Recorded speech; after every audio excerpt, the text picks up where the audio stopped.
જય શ્રી કૃષ્ણ. આજના સત્સંગમાં આપણે શ્રી મહાપ્રભુજીના પ્રાગટ્ય ઉત્સવ વિશે ચર્ચા કરીશું.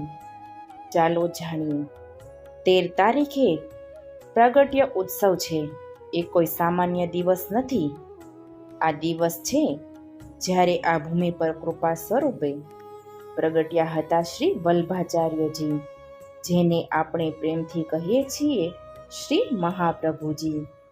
આ દિવસે ઉજવાય છે પ્રાગટ્ય ઉત્સવ, વલ્લભ જયંતી, શ્રી મહાપ્રભુજીની પ્રાગટ્ય લીલા.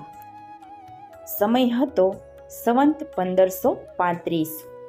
સ્થળ હતું ચંપારણ્ય. માતા ઇલમ્મા ગારુજી અને પિતા લક્ષ્મણ ભટ્ટજી એક શુભ પરિવારમાં રહેતા હતા. તેઓ ખૂબ ભક્ત અને ધર્મપ્રેમી હતા, પરંતુ તેમના જીવનમાં એક દુઃખ પણ હતું. તેઓ સંતાન વિના જીવી રહ્યા હતા. માતા પિતા ભગવાનની ભક્તિમાં મગ્ન હોવા છતાં તેમના હૃદયમાં એક નાની આશા પણ હતી, બાળકની ઈચ્છા, જેથી તેઓ ભગવાનની ભક્તિ વધુ આત્મીય રીતે અનુભવી શકે. એક રાત્રે ઇલમ્મા ગારુજીને સપનામાં જોયું કે તેમના ઘરમાં એક દિવ્ય પ્રકાશ આવ્યો છે. તે પ્રકાશ દેવી સંકેત હતો કે ભગવાનની કૃપા જલ્દીથી તેમના ઘરમાં આવશે. માતા પિતાએ ભગવાન સામે આત્માની શક્તિ સાથે સમર્પણ કર્યું અને કહ્યું, હે શ્રી કૃષ્ણ, જો તમે કૃપા કરો તો અમને સંતાન પ્રાપ્ત થાય. જન્મ સમયે બાળક તબીબો મુજબ જીવિત ન રહી શકે તેમ હતું, પણ માતા પિતાના ભક્તિભાવ અને ભગવાનની કૃપાથી બાળક જીવંત થયું. એ બાળક માત્ર સામાન્ય નહોતું, એ હતા શ્રી મહાપ્રભુજી, જે વિશ્વને પુષ્ટિ માર્ગ અને ભગવાનની કૃપાની વાર્તા શીખવવા માટે અવતર્યા હતા. કેવળ જન્મ જ નહીં, પરંતુ આ પ્રાગટ્યમાં એક ચમત્કારિક ઘટનાઓનો સાંકેતિક અર્થ હતો. ભગવાનની કૃપા કે જે ભક્તિ અને સમર્પણથી પ્રાપ્ત થાય છે, એ જ સત્ય, શાંતિ અને આનંદ લાવે છે. એ દેવી પ્રસંગે ગૃહમાં પ્રકાશ વિભૂષિત થયો. પિતાએ તેમને પોતાના હાથમાં લઈને આશીર્વાદ આપ્યા અને માતાએ હૃદયમાં કૃતજ્ઞતા અનુભવી. આ પ્રસંગ દર્શાવે છે કે શ્રી મહાપ્રભુજીનો પ્રાગટ્ય માત્ર માનવીય નહોતું, એ દિવ્ય ચમત્કાર હતો, જે ભક્તોના હૃદયમાં સંતાન, પ્રેમ અને કૃપા લાવવાનું છે. આ રીતે 13 તારીખે પ્રાગટ્ય ઉત્સવ આવી રહ્યો છે, જે દરેક વૈષ્ણવ માટે દિવ્ય પ્રસંગ અને હર્ષભરી યાદ છે. શ્રી મહાપ્રભુજીએ ધર્મનો પ્રચાર કેવી રીતે કર્યો, ચાલો જાણીએ. શ્રી મહાપ્રભુજી માત્ર સંત નહોતા, તેઓ હતા જગતગુરુ. તેમણે આપ્યો પુષ્ટિ માર્ગનો અમૂલ્ય માર્ગ.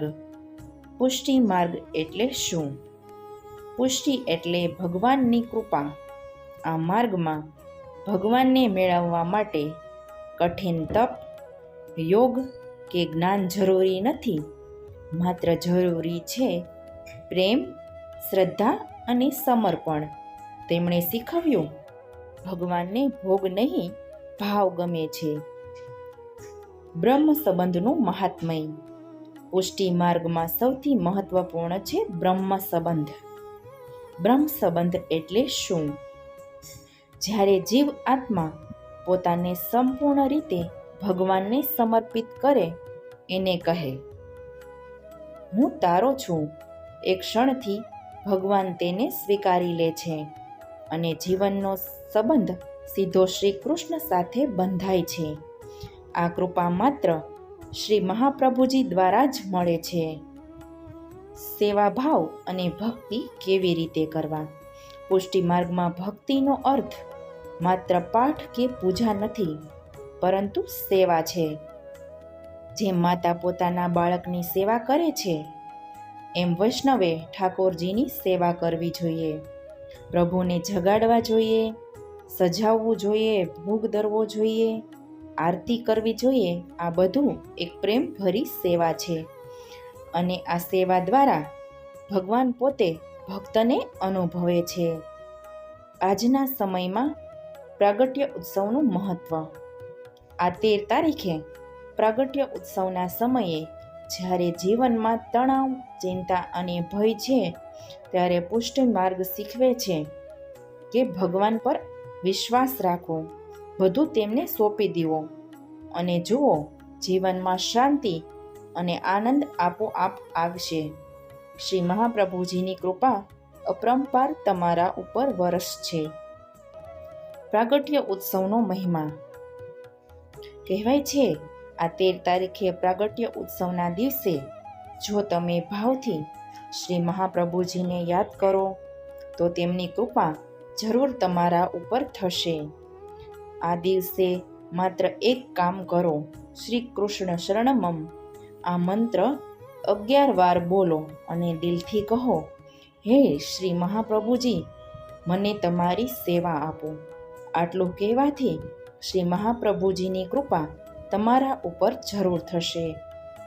પ્રિય વૈષ્ણવજનો, જો તમને આ વિડીયો ગમ્યો હોય તો આ વિડીયોને વધુમાં વધુ વૈષ્ણવોને શેર કરજો, વિડીયોને લાઈક કરજો અને અમારી ચેનલ શ્રી વલ્લભને સબસ્ક્રાઈબ કરવાનું ભૂલશો નહીં.